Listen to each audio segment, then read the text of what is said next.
Assalamualaikum and good day everyone. So for practical one, I will introduce you to NCBI, or for in this case, focus on genbank, uniprot, and also rcsbpdb. Okay, let's explore together. Okay, so this is the face of genbank.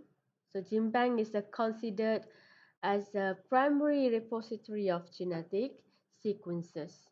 So this database is created by National Center of Biotechnology Information, NCBI. Okay, and this database function as extensive library housing DNA, RNA, and protein sequences from diverse organisms. So which offer researchers a comprehensive resources, yeah, for genomic exploration and analysis. First thing first, you need to change nucleotide to all databases here, okay, because you want to focus on protein, not nucleotide. And then type your protein name. Okay? So in this case, you want to study cycrophilic marine protease. Search.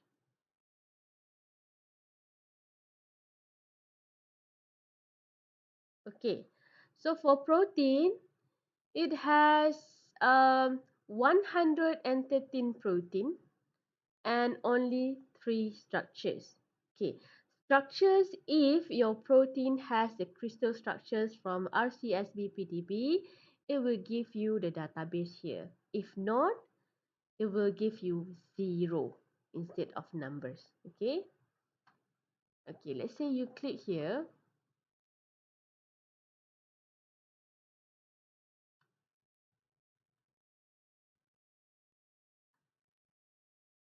Okay, just click here.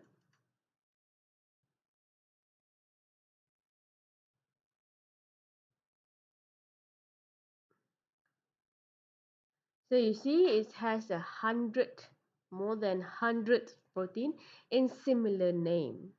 But you can choose to filter out based on the sources database here. Let's say you want to focus on protein that has only crystal structures. You can click PDB here. Okay, so this one you can click here.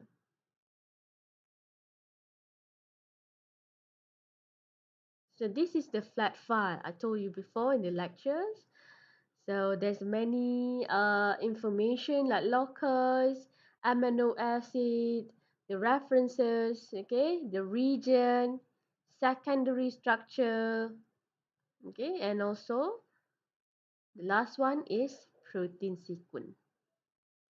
Okay, you can either view this FASTA sequence, okay, this is a view, or you can also download this FASTA sequence, okay, create file, it will download for you. Okay, how about this one, the structure? Let's say your protein has crystal structure, so you can click here. Okay, and for drug discovery, we focus on the structures that doesn't have a complex yet. Okay, so you can omit this one, remove this one and this one because it's already studied about the inhibitor. Let's say you want to study the new inhibitor, so you should use this one. Okay, the upper form.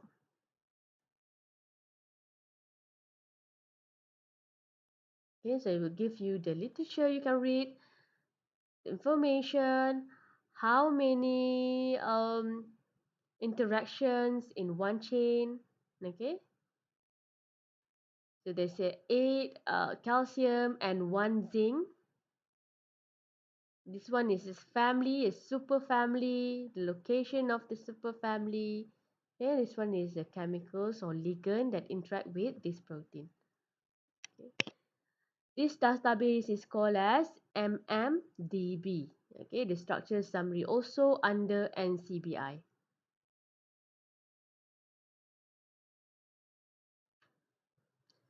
This is interface of a uniprot. Okay, So uniprot is known as a comprehensive catalog of protein sequences, and this database associated with the functional annotation, yeah, which offer many information on a protein function domain, post-translational modification, interactions. Okay, and all of this information is very important for us to investigate into rules and mechanism of protein in cellular processes. Okay, so now let's say you want to study about this protein, alkaline metalloprotease. Okay, so you see the information of the amino acid, how long or how big is your protein. So your protein has a 480 amino acid. Okay, and then organisms. So in the left panel here, it will give the function, names and taxonomy, subcellular location, structure, family and domain, sequence, and similar protein. Okay, so let's explore one by one. So for this protein, there is several cofactor binding site, which is calcium and also zinc. Okay, and you scroll down here, it gives you the location which of these ligand bind, okay, the binding site. Okay, for this one, this calcium bind to calcium 1, it has 8 calcium. So calcium 1 bind to 66, 68, 70, 72, and 74. Okay, how about the active site? Okay, the active site is 100 and active 7. Okay, which bind to the zinc. Okay, so uniprot also provide the GO annotation. Okay, so have a cellular components, molecular function, and biological process. Okay, Brenda. Brenda is very important if you want to know your optimum temperature or maybe your EC number. Okay, so you can click here the Brenda.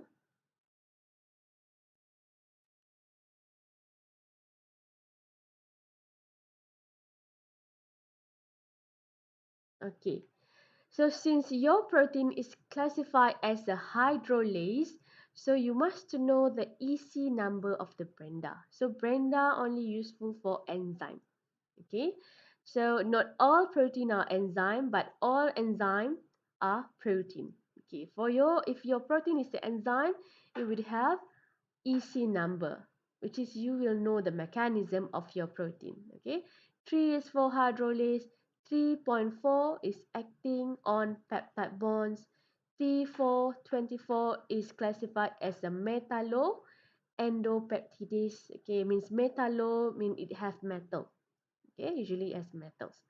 And the last one, 3.4.24.40 is cerulizin. So in the group of cerulizin. Okay, uniprot also provide names and taxonomy, okay, taxonomy and location. Okay, location is very important for MD simulation later. Okay, why you really need to know the location of your protein? Because sometimes if you want to further analyze until the MD simulation, you need to know the types of your protein. Okay, whether it's a secreted protein or maybe it's a membrane protein. Okay, so here is a secreted membrane, means a protein located outside the cell membrane. If your protein is the cell membrane, means here, okay, here. So when you prepare your MD simulation, you need to prepare and embed your protein inside the phospholipid bilayer before you proceed to MD simulation.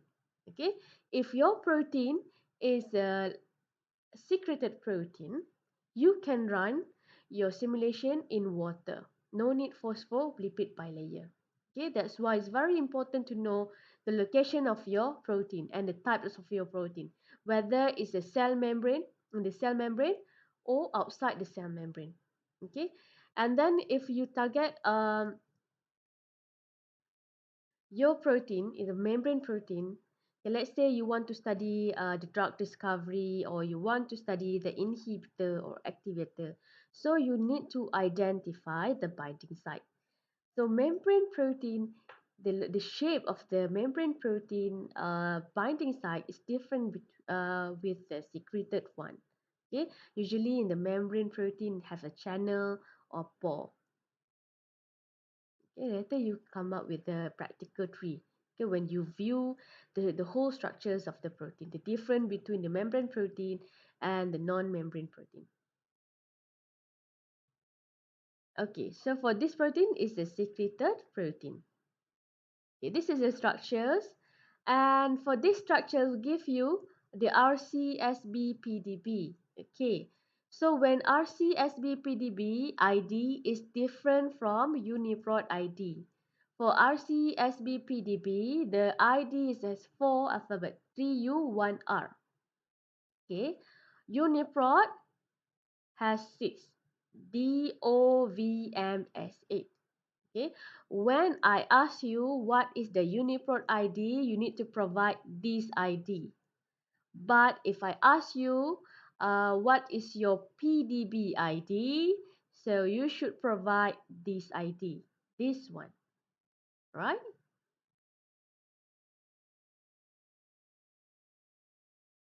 Okay, family and domain. Okay, for this protein is very lucky because it will provide you the binding site and also the active site. Some of the protein, they doesn't have a crystal structure yet. So you need to model your protein. So you don't know your active site. Where's the location of the active site? The location of the binding site. You don't know. So what you're going to do is, this one you will proceed in the practical 2 later. Yeah, you will do sequence alignment with the homolog protein, with the known protein. Okay, so to know the homolog protein, you need to know the family and domain first. So that's why I always say that you need to get to know your protein deeply. Berkenalan dengan your punya protein. What is the family? What is that siblings or homologs? Okay, the mechanism. So if your protein is a model protein, no crystal structure, so that's why you need to model, you need to do sequence alignment to know the conserved sequence. Okay, the active site usually conserve within the homolog sequences. So later you will learn this one. Okay, so this is the sequence. Okay, so you can download this one. This one, you can download the sequence and use it later. Okay.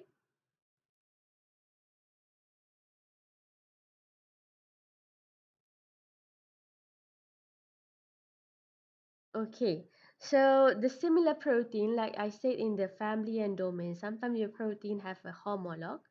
So this one is a 100% identity, 19% identity, okay, and 50% identity. Means this protein might have the same family with your protein, okay. So you can use it for this sequence later for the protein modeling or sequence alignment. Okay, I think that's all for uniprot.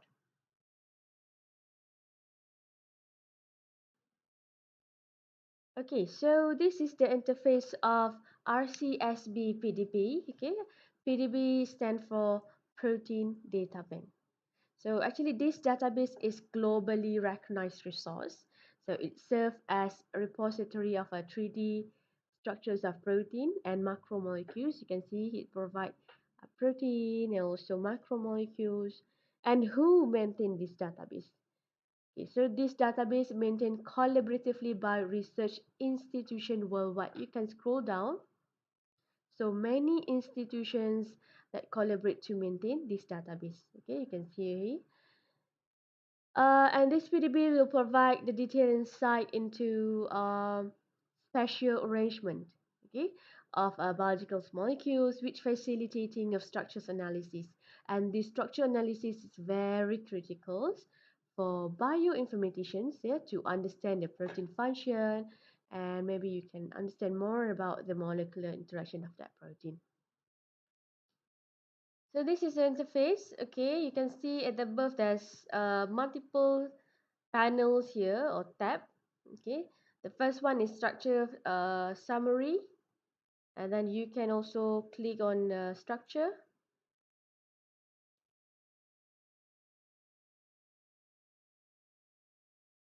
Okay, so you can move your structure here. Okay, scroll. Okay, this one is a calcium ion, the green ball here. Okay, where's your zinc? Here is your zinc. Okay, here. The purple ball is the zinc ion. Okay, let's say you want to know more about this structure, valine. Okay, so the location of valine is here. Okay, valine 42. Okay, let's say you want to know the location of this one, lysine. Okay, K is for lysine. So 166. So you can click here. It will give you the structures of lysine in the location. Okay, you can explore more about this one. Next panel is the notation. So it also associated with the external resource. Yeah, if you it will give you the information of the protein family annotation, gene ontology, okay, interpro, and the location. Okay, so all the information here. The experiment. So this is the method on how they crystallize the structures. So you give the information. The next panel is sequence, and it will give you the details of the sequence panels. Okay, so you can see here the structures has 8 calcium and 1 zinc, and this one is the location where the metals deposited, or the location of the metals, and which amino acid interact with this ligand. Okay, for example, zinc, you can just click this yellow dot here. So the amino acid that interact with the zinc are amino acid 186, 190, 196, and also 226. Okay, so you know that all of these four amino acid interact with the zinc. So you can explore more about this one. Okay, genome. Okay, no genome alignment are available. Okay, version. Okay, like I said before, that all the database usually is dynamic. It keep changing. So if there any modification or any changes made to the PDB entry, it will update to you the new version. Okay.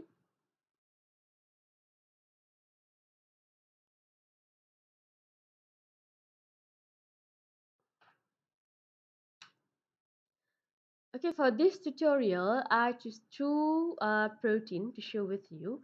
Okay, let's say I want to study about saccharophilic marine protease. So you can type saccharophilic marine protein here. Okay, so it will show you this interface, and it will give you this ID. So please remember this ID, because this ID is like IC for your protein. And then it will show you information like classification. For this classification, your protein or your enzyme is classified as a hydrolase. So you need to know more about what the function of the hydrolase. The organism is a flavobacterium. Okay, and then is there any mutation in this structure? No. It also gives you the deposited date, okay, when these structures deposited, and who deposited this protein structure. Okay, so this is the validation of your crystal structures using method X-ray diffraction. Okay, so at the left side, here is the structures. So the structures is asymmetric.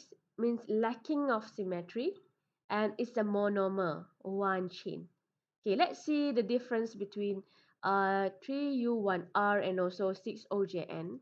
Okay, okay, so this is a second protein I like to study. A different protein. One is the enzyme, one is the structure protein. Okay, so this is the enzyme classification hydrolase, and this one is a structural protein, is a viral protein. Okay, this one is for Singapore grouper iridovirus. Is there any mutation? No.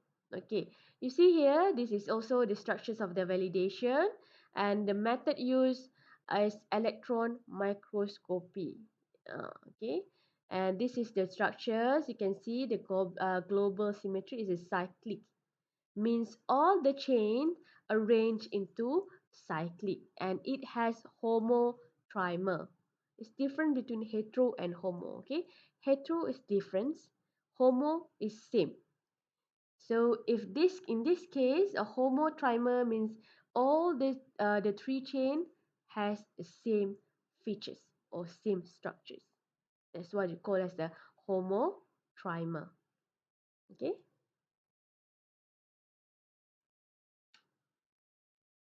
Okay. Now when you scroll down here, you will see the literature, and this literature is very important to get to know your protein deeply. Yeah. So treat your protein as your lover. Okay, berkenalan sebelum bercinta, kan? So you need to read this paper. Each protein has their own publication. Okay, so if you lucky, so you will got all the information like active site, mechanism, or inhibitor. It depends on what research they did. Okay, so you click here.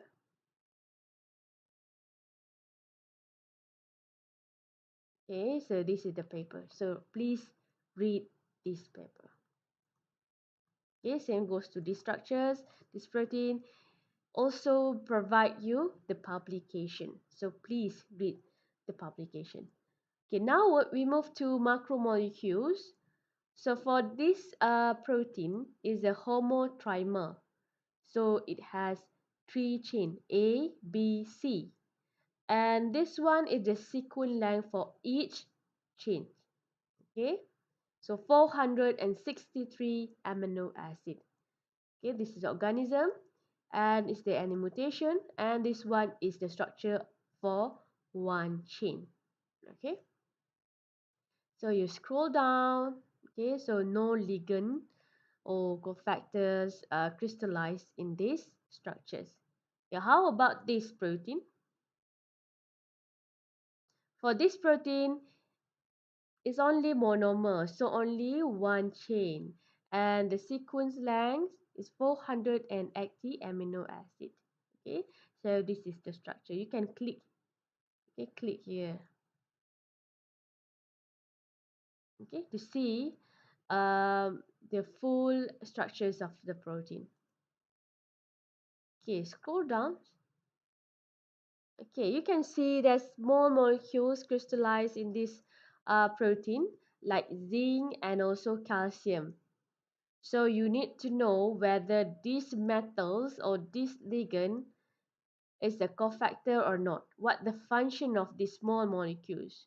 To get to know more about this, the function of this ligand, you need to read this paper.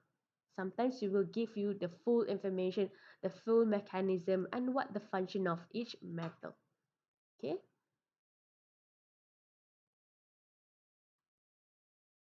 Okay, so that's all for RCSB PDB. Okay, now is your task, your practical report. Make sure in your practical report have all the required component. Okay, have a title, name of each member, affiliation, introduction of the database. Okay, let's say for this practicals is for database, so you need to introduce what is genbank, what is rcsbpdb, and what is the uniprot. Okay, and then objective and aim of the practical, tools and method. Okay, so step by step, which tool you use, which database you use, and then method. And number 5 is discussion for practical question. Number 6 is references. Okay, for number 5, discussion for practicals question. So you need to answer all the question here. Okay, for practical 1, so I want you to address all the question here. What is your protein of interest? So let's say, like I said before, like my protein is a marine protease. So you can write marine protease, yeah. Okay, for number 2, okay, from the uniprot database, what is your information that you can obtain? So make sure you provide the uniprot extension number, the ID, function, the pathway involved, disease, amino acid sequence, and rcsb pdb ID. Okay. Number 3, you can provide the 3D structures of the protein. Okay. List of the component. Number 4, list the components in the structures. How many chains, how many ligands have in the crystal structure, and then list the domain of the protein. Provide the function of the chains. If you have many chains, so what the function of each chain. And the last one is the literature. Okay, and usually all the structures have the literatures, okay, or publication. So you can summarize the potential function of the protein in any disease. So please choose other protein than the tutorials. Okay, so don't choose the same as mine, choose yours. Okay, that's all for today. See you in the next practicals. Bye bye.